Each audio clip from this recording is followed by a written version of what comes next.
처음 예수를 믿게 되는 것은 각 개인이 인격적으로 그리고 시간과 공간 속에서 자기 인생 속에서 예수를 믿게 되고 하나님이 계시다는 것과 영생을 허락하신다는 사실을 깨닫는 것으로 시작합니다. 그렇지만 그 깨우침은 우리가 성경을 볼 때나 또는 일반 역사에서나 우리가 긴 역사라는 시간 속에 한가운데서 받아서 여기까지 인류는 무엇이었고 인간은 무엇이었고 내가 얻은 구원은 이 세상 역사와 무슨 상관이 있는가, 어떻게 연결되는가 하는 질문을 당연히 해야 됩니다. 기독교도 역사를 가지고 있고 구약이라는 역사와 신약이라는 역사, 그래서 이스라엘의 역사에서 보는 하나님은 누구신가, 세상을 뭐라고 얘기하시는가, 그때 그 상대가 됐던 주인공들 이스라엘과 신약 시대의 교회들은 어떤 역사를 보냈는가로 내가 얻은 구원이 한 개인의 기대, 상상, 어떤 감격 같은 이런 무시간적인 설명으로는 되지 않는 더 긴 시간에 걸친 얘기라는 걸 이제 알게 됩니다. 그런데 우리 기독교 신앙을 신앙되게 하면서 동시에 장애가 되는 것이 일반적인 종교에 대한 우리의 이해입니다.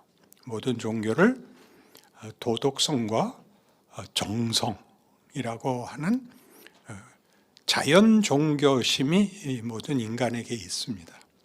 그래서 종교를 가진다는 것은 결국은 착하게 되자는 얘기고 열심히 하자는 얘기로 귀결이 되는 바람에 성경에서 얘기하는 하나님이 누구시고 우리의 정체는 뭐고 우리의 운명은 무엇이며 그 가운데에 뭘 실험을 하시는가 하는 데 대한 이해는 상대적으로 한국교회 아직 약하고, 세계 기독교를 봐도 그 가운데 부분을 설명하는 것은 굉장히 약합니다.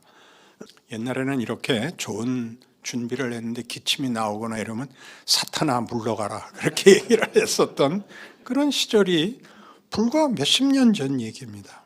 제가 60년대, 70년대, 60년대만 해도 아예 이렇게 얘기했고 율법주의였고, 그다음에 70년대 들어와서 한 30년 동안은 부흥시대를 맞아서 감격, 확신 이런 단어들이 그 다음을 이었고, 지금은 우리가 말하자면 어떤 절망, 위협 속에 있습니다. 그래서 우리는 성경에서 얘기하는 인류 역사가 하나님이 창조로 시작했고 그 아담으로부터 출발했는데 그가 범죄했고 그 범죄로 말미암아 그것이 하나님과의 분리고 생명에서 떠나자 어떻게 사망이, 비참함이, 더러움이 당연한 결과가 되었는가라는 짤막한 11장에 걸친 창세기에서 끝내고 그 다음부터 갑자기 하나님이 당신의 창조의 원래의 목적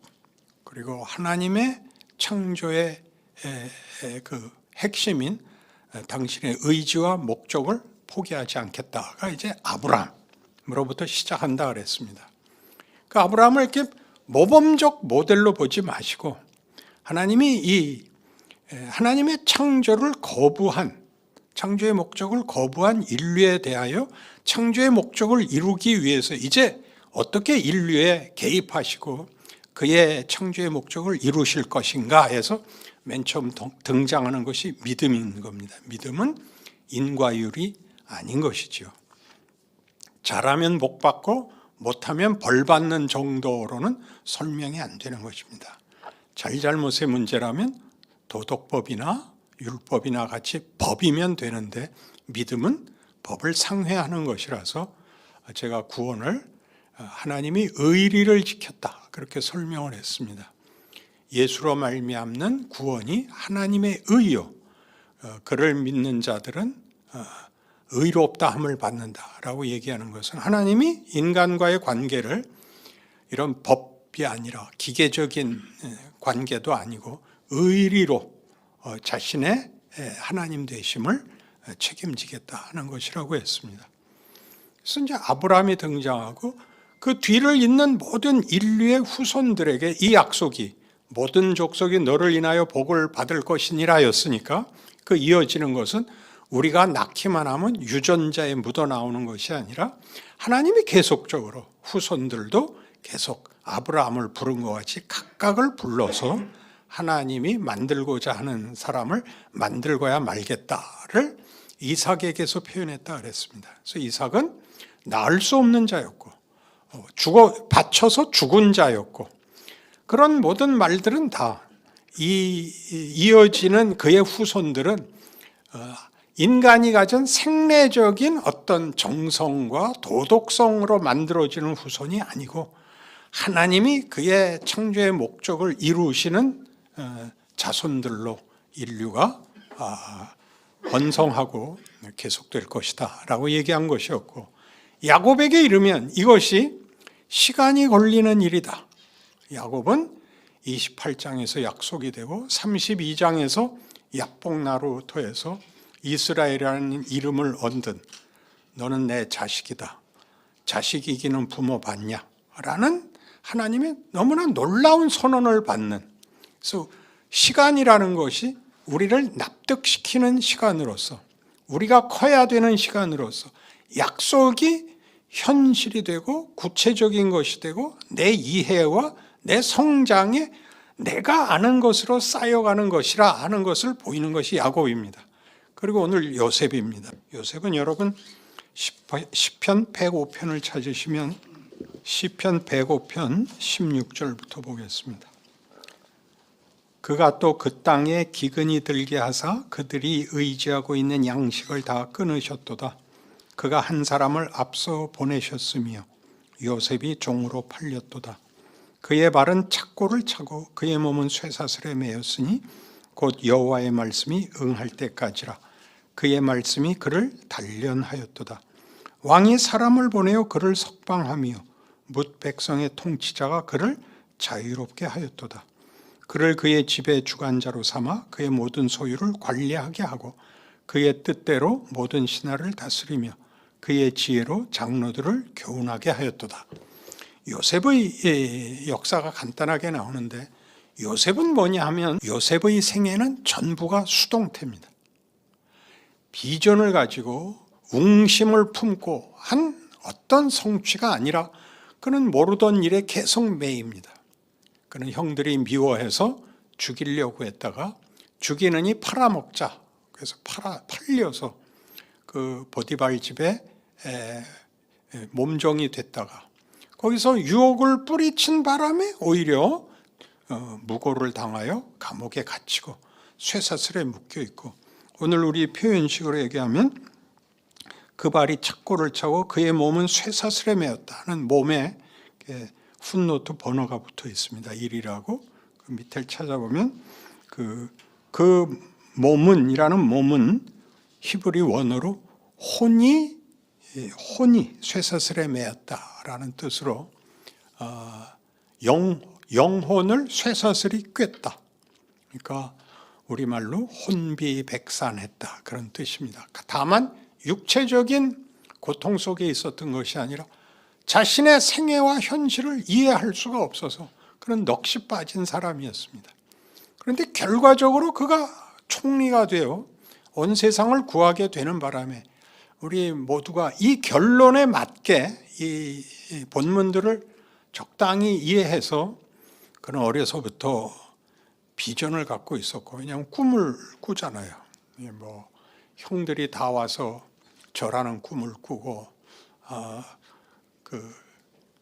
자기도 믿지 않았던 꿈 그리고 이 결과 때문에 그 꿈이 그가 가졌던 어려서부터의 비전이고 무고를 당하는 그 시험 속에서도 그거를 거절할 믿음이 있어서 결국 여기까지 왔다. 그렇게 얘기하는 건 성경이 하는 얘기가 아니고 그는 미움을 받고 팔려가고 정직히 행했으나 그 보상을 받지 못하고 그는 가장 깊은 절망 속에 빠져 있다가 바로가 꿈을 꾸고 그 꿈을 해석해서 풀려나고 총리가 됩니다.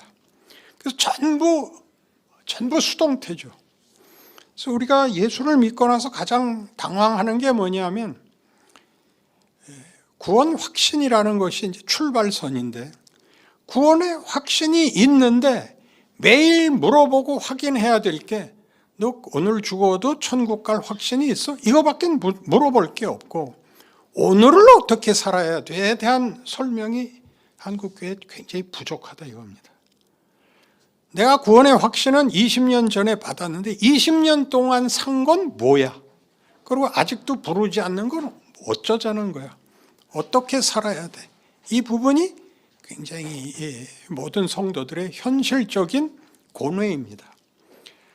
기껏 알고 있는 서두에 말한 것 같이 우리가 아는 자연 종교적 생각으로 착하게 살고 열심히 살고 봉사하고 그걸로 그럭저럭 살고 있는 것이지 그 이상 아무런 기대도 없고 또 설명도 없고 무슨 약속도 없고 본인도 그 이상의 기쁨은 없고 지옥 가지 않고 천국 가는 게 전부인 오늘 죽어도 천국 가는 확신 뿐이지 그렇게 부름을 받으면 남은 생애는 뭔가 하는 데 대하여 하나님이 우리에게 너 수동태로 살아라 그러는 겁니다.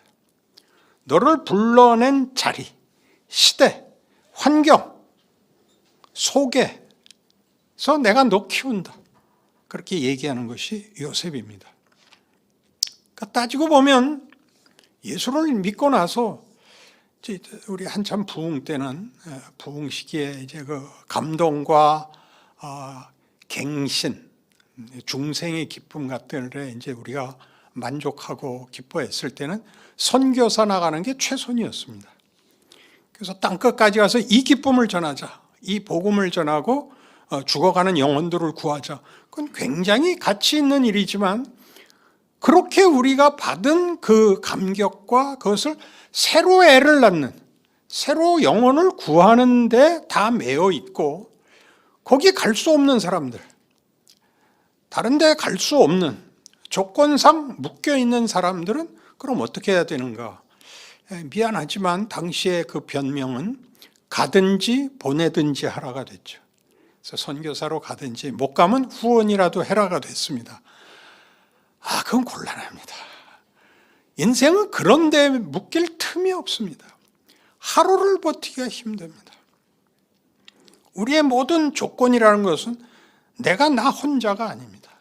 일단 가족에게 묶여 있고 내 직장에 묶여 있고 내 건강상의 문제에 묶여 있고 그때그때 생겨난 내가 하지 않은 일에 묶여 있고 내가 하고 싶은 것은 할 수 없고 잘하려고 했던 것이 엉뚱한 결과를 낳고 하나의 일은 하나의 일로 그치지 않고 일파만파로 연결돼서 어떻게 할 수 없는 인생 속을 산다는 것은 감동도 있고 각오도 있는데 왜 허락하지 않는가? 이게 요셉의 생애인 것입니다. 그래서 그는 여기 이 시편의 이 표현들은 굉장한 것입니다. 다시 그 16절 보시면 그가 또 그 땅에 기근이 들게 하사 그는 하나님입니다. 그들이 의지하고 있는 양식을 다 끊으셨도다. 그가 한 사람을 앞서 보내셨으며 요셉이 종으로 팔렸도다. 이게 다 수동태잖아요. 그의 발은 착고를 차고 그의 몸은 쇠사슬에 매었으니 지가 맸을 리가 없잖아요. 곧 여호와의 말씀이 응할 때까지라 그의 말씀이 그를 단련하였도다. 이것은 믿음으로 지켰다는 게 아니라 하나님이 그를 숙성될 때까지 붙들어 매서 할 수 없이 썩어놨다고요. 우리는 썩었다 그러고 성경은 숙성시켰다 그러는 거죠. 음식에서도 숙성된 음식이 최고 아닌가요? 이렇게 숙성시켜서 왕이 사람을 보내어 그를 석방하죠. 자기가 헤어나오는 것이 아니라 바로의 꿈을 해석해 주는 바람에 바로가 그를 풀어줘라. 그리고 통치자가 그를 자유롭게 하였다. 이거 수동태고 그의 집에 주관자로 삼습니다. 주관자가 되는 게 아니라 주관자로 삼고 모든 소유를 관리하는 게 아니라 관리하게 하고, 이렇게 악착같이 수동태를 쓰는 이유가 하나님이 그가 부르신 우리를, 그의 백성들을 부르면 하나님이 우리를 이런 어떤 컨텍스트 속에, 문맥 속에 집어넣는단 말이죠. 우리 쉽게 얘기하는 인생, 하루살이, 일상, 이런 것들이 다 우리가 할 수 있는 거는 사실은 거의 수동적인 반응입니다. 여러분이 속한 어느 곳에서나 여러분은 혼자일 수가 없고, 혼자 하고 싶은 걸 다 할 수가 없고, 옆에 사람과 함께 해야 되고 양보해야 되고, 그런 일들이 우리를 붙잡고 있는데, 그게 하나님이 일하시는, 하나님이 그의 백성들을 기르시는, 완성하시는 방법이라고 얘기를 하죠. 신학교에 가면 신학하러 온, 목사가 되려고 온 사람이 100명이면 자발적으로 오는 사람은 10명쯤이고 90명은 다 모든 일에 길이 막혀서 옵니다. 뭘 해도 안 돼서. 그래서 나중에 뭐까지 오느냐 하면, 야, 내가 내 일만 망치는 게 아니라 내가 어디에 속하면 나 때문에 저들도 다 망하는구나.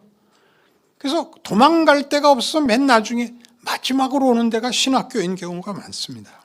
그래서 신학교 개학식에 가면 여유 있는 표정이 아무도 없고, 찬송도 힘있게 아무도 안 부르고, 어떻게 해야 되나, 이게 뭔가 하는 소위 낯짝으로 앉아 있습니다. 나중에 얼굴 펴지려면 70은 돼야 됩니다. 목회자로 부름을 받은 게 뭔지, 그리고 이게 얼마나 귀한 직분인지, 그리고 그것이 나 혼자 독차지해야 되는 복이 아니라 하나님이 나를 통하여 모두에게 이렇게 은혜를 나누고 복을 나누는 일이라는 것, 거기에 쓰임을 받는다는 데 대하여 말할 수 없는 만족과 감격을 가지게 됩니다. 그 전에는 늘 억울합니다. 더 고생을 해야 되니까. 그래서 지금 요셉도 그렇습니다. 요셉의 생애를 결정적으로 놀래키는 건 뭐냐면, 요셉은 감옥에서 풀려나고 7년 풍년과 7년 흉년이 뒤따라온다는 걸 이제 알게 되어서 양식을 비축하죠. 창고를 많이 짓고. 그래서 7년 풍년이 끝나고 이제 흉년이 들었을 때 전 세계가 굶습니다. 그때 전부 애굽으로 양식을 구하러 오는 중에 형들이 오죠. 요셉이 그 풀려나서 총리가 되고, 아마 바로의 주선으로 그랬을 것입니다만은 거기 제사장, 그러니까 이 애굽의 신을 섬기는 제사장의 딸과 결혼을 합니다. 첫 번째 아들 이름이 므낫세, 둘째 아들 이름이 에브라임인데, 우리가 완곡하게 풀면 므낫세는 고생 끝 그런 뜻이고, 에브라임은 행복 시작 그런 뜻입니다. 그는 자기의 고향, 자기의 가족에 대해서는 이제 다 잊어먹고 생각도 안 하고 있는데 형들이 나타난 겁니다. 형들이 양식을 구하러 와서 양식 좀 팔아주십시오라고 무릎을 꿇는데, 옛날에 꿨던 꿈이잖아요. 하늘에 11별이 있는데 자기 별에 나머지 별들이 다 절을 합니다. 나가서 추수를 했는데 내가 쌓은 추수물에 나머지 형들이 한 모든 볕단들이 인사를 합니다.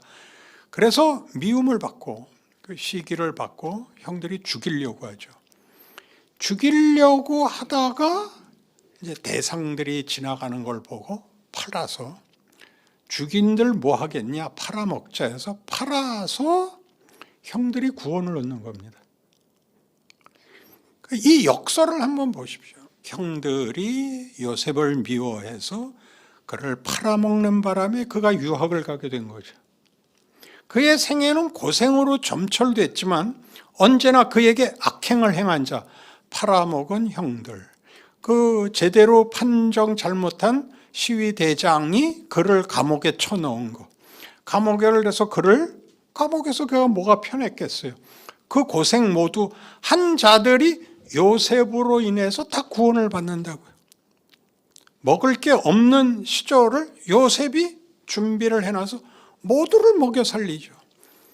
그를 죽인 자, 말하자면 형들은 자기를 죽인 자들인데 죽이는 이 팔아먹자였으니까 그 자기를 돈 주고 사서 끌고 온 대상들 모두가 요셉으로 인하여 이 복을 받게 됩니다. 그러니 우리가 예수님의 십자가를 논할 때도 기독교에서 예수의 십자가를 가장 잘 못 이해하는 게 뭐냐 하면 하나님이 우리에게 최선을 다하여 그 어떤 정성을 보여줬다라는 걸로, 그래서 십자가 얘기를 하면 다 흑흑거리지 그게 얼마나 무서운 진정성인지, 말하자면 우리가 하나님을 죽이는 자리까지 간 데까지도 하나님의 창조의 목적을 포기하지 않는다. 최악의 경우 제일 마지막 단계가 어디냐 할 때 신을 외면한 정도가 아니라 신을 죽인 자리까지, 그래서 자기도 죽고 마는, 자폭하고 마는 자리까지도 하나님이 들어와 사망으로 사망의 권세를 뒤집죠. 사망이 끝일 수 없게 만들어 놓는다고요. 부활하심으로. 그러니까 죽어도 산다 이런 간단한 얘기가 아니라 우리는 죽는 자리까지 비참하고 처절하고 못난 최악의 자리, 하나님께 아무 할 말이 없는 자리까지 가는데도 기독교는 하나님의 창조의 원래의 목적을 포기하지 않는다고 선언하신다. 예수의 오심, 십자가의 죽음, 그리고 부활인 것입니다. 그러면 여러분 마음속에 일어나는 기독교에서 은혜를 강조하고 하나님의 일하심에 이런 모든 우리의 최악의 상상까지도 감싸고 있다 그러면 마음속에 그럼 뭐 때문에 열심히 믿어? 이런 생각이 나는 게 크게 최악인 겁니다. 크게. 우리는 결국 명예도 모르고 의리도 모르는 자들입니다. 그래서 예수를 믿으면 고함을 지르고 각오를 해야 되는 게 아니라 부끄러워해야 됩니다. 우리가 가진, 하나님 없는 자가 가지는 생각의 가장 치명적인 것이 뭐냐 여러분? 수치스러운 겁니다. 못난 것입니다. 어리석은 것입니다. 예수를 잘 믿는다는 건 뭐냐? 하나님이 원래 의도했던 사람의 모습이 하나씩 둘씩 나타나는 것입니다. 정성을 다한다, 성경을 많이 본다, 또 하나의 표시지만 뜻밖의 그런 것들이 사람이 정말 멋있어지는 게 아니라 그걸로 말하자면 무슨 보험료를 내고 돌아서서 지 맘대로 구는 것 같은 모습이 더 많다 이거죠.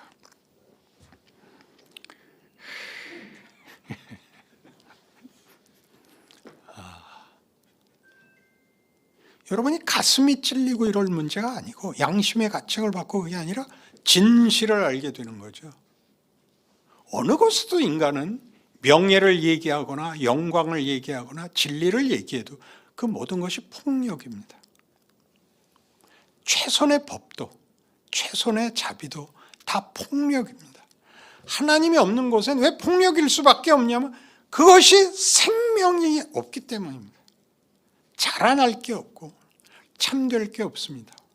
성경이 얘기하는 거짓말하지 마라 라는 것은 하나님을 모르면 거짓말밖에 할 게 없습니다. 최선의 정직이 뭐냐면 거짓말을 안 하는 것입니다. 그럼 뭐가 정직이냐? 정직은 거짓말을 안 하는 것이 아니라 정직하게 말하는 겁니다. 정직하게 말하는 건 이런 겁니다. 반갑습니다. 고맙습니다. 이게 인간이 해야 되는 어떤 정서, 공감, 이해해야 되는데 최선으로 가봤자 미운 소리 안 한 거, 가장 소극적이고 부정적인 것이 끝이란 말이죠. 세상은 이쪽은 할 수가 없어요. 영광을 본 적이 없으니까. 만들 수가 없으니까. 그러니까 예수를 믿으면, 신자가 되면 비로소 생명이, 진리가 우리 안에서 인간에게 하나님이 목적했던 본연의 모습들이 하나씩 둘씩 이렇게 뭉글뭉글 일어나게 되는 것입니다.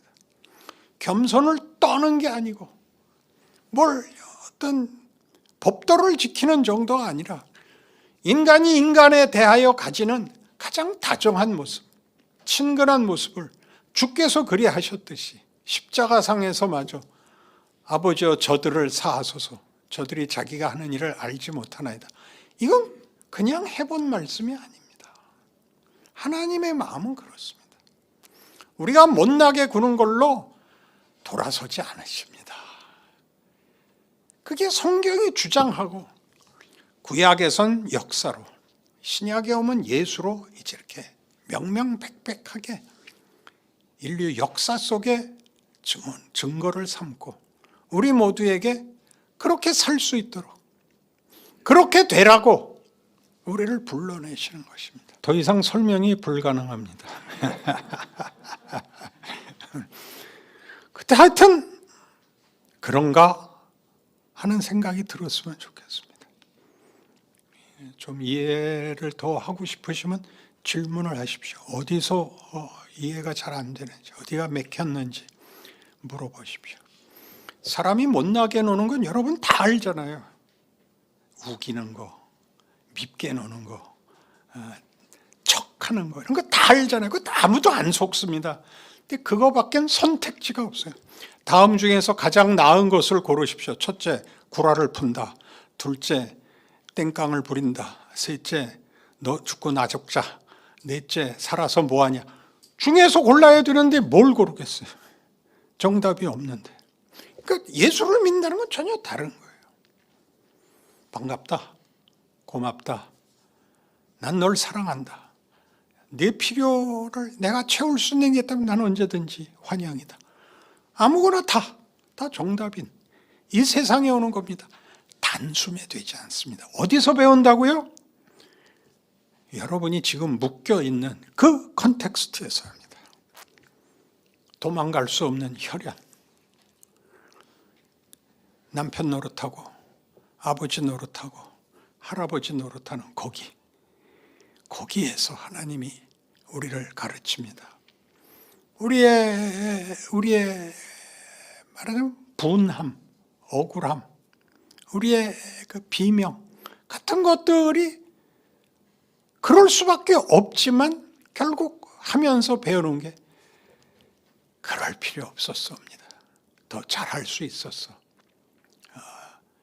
그 부끄러운 짓이었어. 그렇게 모두 후회를 합니다. 나이가 들면. 근데 다음 선택지가 없는데 우린 있죠. 사랑해라. 서로 기도해라. 용서해라. 얼마나 위대한 말들인데요. 용서하는 거 쉽지 않습니다. 사랑하는 거 쉽지 않습니다. 성경이 사랑하는 거를 눈물이 글썽글썽해지라 그러지 않고 오랜 고통이라 그러지 않습니까? 참아라. 만났을 때 성질 부리지 말고 웃어라. 해보십시오. 아는 사람을 만났을 때 처음에 안녕하세요, 반갑습니다. 누구 아니세요? 반갑습니다. 그러면 그 다음 말이 쉽습니다. 근데 할까 말까 망설이고 나면 아무 말도 할 수가 없습니다. 괜히 어색하게 헤어져야 됩니다. 첫째 말을 놓쳐서 그렇습니다. 그러니까 그거 하십시오. 우리 교회 새로 온 성도들이 제일 큰 불만이 뭔지 아십니까? 새가족 공부방 가면 아무도 눈을 안 마주친답니다. 뭐가 겁이 나서 그러세요? 교회 오면 눈을 마주치고 눈웃음을 쳐야 됩니다. 근데 그걸 안 하죠. 그래서 새로 오신 분이 우리 교회는 냉정무쌍해요. 각각 알아서 살아야 되는. 나는 안 그런데 왜 이렇게 됐는지 모르겠어요. 나도 비난하지 않겠습니다. 나도 웃을 테니까 여러분들도 웃으시고 여러분의 신앙 인생에 대해서 기독교가 무엇을 말하는지 다시 생각해 보십시오. 그래서 멋진 인생을 살아내시기 바랍니다. 정답은 굉장히 모호한 겁니다. 순종해라, 착해라, 끈기를 가지라 이런 말들은 다 매우 모호합니다. 방향은 그거지만 그 방향으로 길을 갈 수 있는 사람은 없습니다. 그 방향을 가려면 방향은 길을 가르쳐 주지 않는다. 돌아가야 됩니다. 길은 갈 수 있는 길로밖에 못 가지 이렇게 직선으로는 못 갑니다. 그런 피터팬만 직선으로 가죠. 날아가야. 근데 이 돌아가는 것이 우리를 만든다는 거죠. 목적지에 도착하는 게 문제가 아니라 그건 아무 때나 하나님이 천국에 부르시면 되는 건데 안 부른다 그랬잖아요. 그동안 겪어야 되는 우리 생각에 길을 우회하는 뺑뺑이를 도는 것 같은 것이 뭘 만드나 이렇게 우리로 하여금 생각하게 하는 것입니다. 그래서 이순신이 오늘날 태어났으면 뭘 했을까? 이렇게 물어보는 거하고 똑같습니다. 그러니까 그 시대의 인물, 그 시대 속에 같이 있는 사람들하고 엮여야지 옛날 사람 끌어다가 대신 대입을 시키면 황당한 답이 나옵니다. 우리나라에 태어났으면 우리나라 조건 속에서 시련을 겪어야 맞고 가면 또 가는 대로 또 시련이 곱빼기가 되는 거죠. 그 모든 것 속에 예수를 믿는다는 것은 복을 받기 위한 방법론이 아니라 붙잡혀 온 겁니다. 전부 수동태입니다. 내가 이 나라에 태어난 것, 이 시대에 우리의 어떤 관계망 속에 사회, 시대, 역사 속에 있는 것 속에서 하나님이 지금 우리를 볶으십니다. 야곱과 씨름을 하듯이. 그리고 우리를 몰아내서 시간과 경우에 대해서 긍정적인 마음을 가져라 그러는 것이죠. 여러분들이 모든 문제를 해결해야만 된다고 생각하지 마시고 잡혀가십시오. 괜찮습니다. 그러니까 이런 식의 생각이 굉장히 어렵죠. 왜냐하면 이건 이해해도 막막합니다. 내가 할 수 있는 게 아무것도 없어요. 이제 집에 가면 남자들이 집에 가기 싫은 이유는 딱 하나입니다. 마누라가 있어서 그렇습니다. 마누라가 뭐가 무서우냐? 사사건건 시비를 거니까요. 이건 다 오프 더 레코드입니다. 그거 없으면 남자가 사람이 되나요? 안 됩니다. 남자는 혼자는 사람이 안 됩니다. 그러니까 하나님이 우리를 인도하시는 것 속에 우리는 불만만 갖고 생각을 하지만 따지고 보면 나를 얼마나 많이 제자리에 있게 했고 뭐 많은 걸 배우게 했는지 모릅니다. 기다릴 수 있게 인내와 온유함, 뭐 자랑했다가 금방 뽀록이 나니까 그런 모든 것들이 일을 하는 현실 속에 있다라고 이렇게 방향이라마 이해를 하고 있어야 됩니다. 그래서 뭘 하나 잘하고 열심히 한 것이 나에게 내 인생과 현실에 어떤 혜택을 준다는 생각에서 빨리 벗어나셔야 됩니다. 성경을 많이 보든 기도를 많이 하든 그건 잘하는 일이지만 그래서 내 현실에 뭐 쇠사슬이 쇠였는데 무슨 뭐라 그래요? 쿠션 좋은 면으로 바뀌었다. 뭐 이따위 생각을 기대를 안 하셔야 됩니다. 그만할까요? 올해 끝나는데 별로 은혜로운 것 같지가 않습니다. 기도합시다. 하나님 아버지, 하나님께서 우리의 소원을 이루시는 것이 아니라 아버지의 뜻을 이루신다는 사실에 대하여 놀라고 또 고맙습니다. 우리의 쉬운 것, 어리석은 것, 값싼 것으로 내버려 두지 아니하시는 하나님의 신실하심과 끝없는 사랑에 대하여 감사하며 살게 하여 주옵소서.